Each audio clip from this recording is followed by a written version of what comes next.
Spike Lee on Malcolm X's family suing the FBI, CIA and NYPD over his assassination. They're guilty. I showed that in my film. Published by Variety. Spike Lee began his interview with Variety at the Red Sea Film Festival, where he's serving as jury president, in a jocular mood, talking about soccer and his love for the UK Premier League team Arsenal.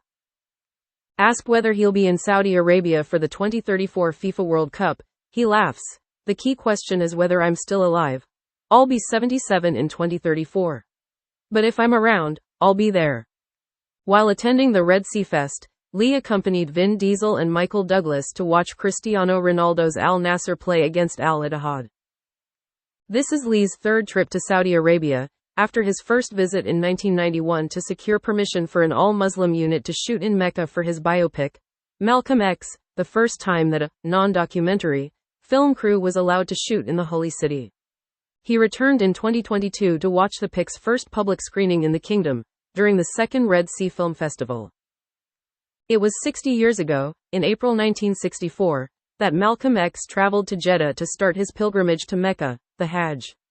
On November 18, Lee posted on Instagram to mark the film's 32nd anniversary. I suggest you might want to watch this joint epic again, especially after the daughters of Malcolm X have sued the CIA, FBI and NYPD for $100 million for involvement with the assassination of their father. Popular on Variety. Lee is adamant, they're guilty. I showed that in the film. In the scene after he's shot, we see the NYPD officer coming in, as if he's strolling through Central Park. When Lee is adamant, they're guilty. I showed that in the film. In the scene after he's shot, we see the NYPD officer coming in, as if he's strolling through Central Park. When Malcolm travels to Egypt, we see that he's being followed by the CIA. So it's in the movie. Last month, the FBI stated to the Associated Press that it was its standard practice not to comment on litigation. The CIA did not immediately respond to a request for comment, and the NYPD stated it would decline commenting on pending litigation. Reached by Variety, the FBI did not have any comment on the matter. The CIA and NYPD did not immediately respond to Variety's request for comment.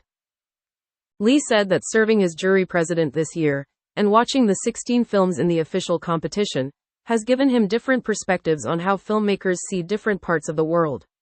I don't want to get too specific because we haven't yet unveiled the 8 winning films, but we had lengthy discussions and we could easily have given out more awards, he says. We're very happy with the films we've chosen. Lee reveals that he would like to visit for a longer period of time, so he can get a better sense of the country and culture. Every time I'm here, I learn more about the local culture, the Saudis, he says. Every time I've been embraced and many people here know my films. So I feel at home. The Helmer adds that he would be very interested in attending further editions of the Red Sea Film Festival and also visiting local film schools, if the right opportunity arose. I would be more than willing to come here and speak to the film schools, because they can make a real difference, Lee says. One of my jury colleagues here is the Egyptian director, Abu Bakr Shaki, who was a student of mine at NYU. He's now a great filmmaker. Back in the day he was in my class.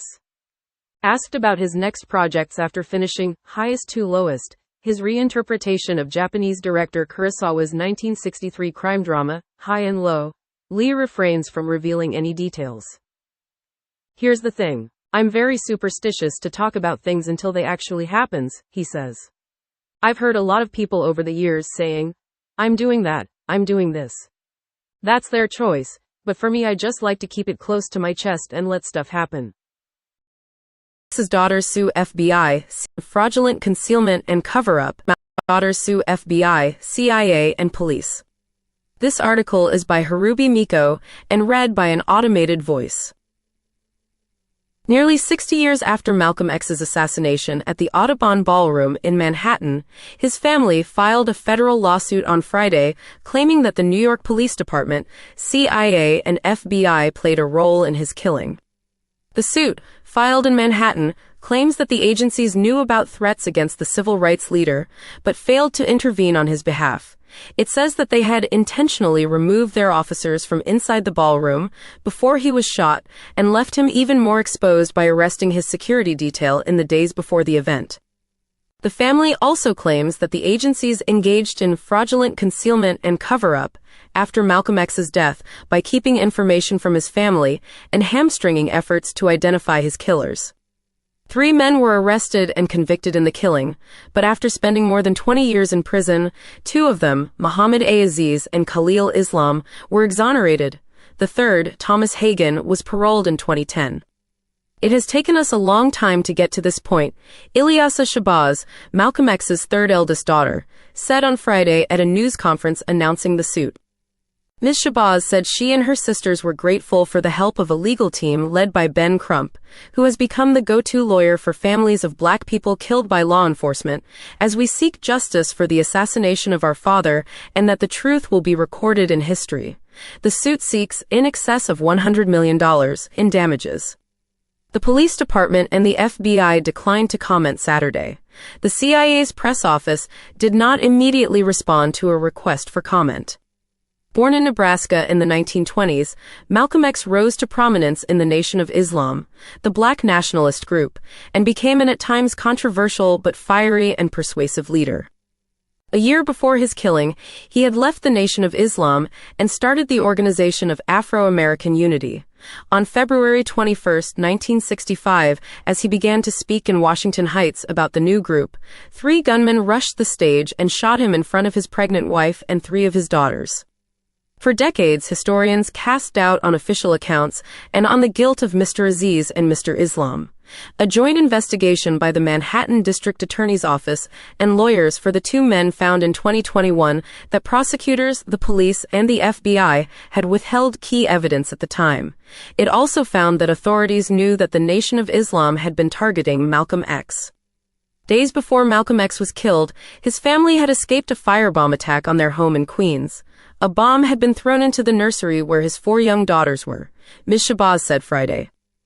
Anthony V. Bouza, a police detective who worked on the original murder investigation, wrote in 2011 that it had been botched. Mr. Bouza, whose estate is named as a defendant in the suit, wrote that a parallel tragedy lies in the New York PD's obvious stonewalling of any release of records likely to help our understanding.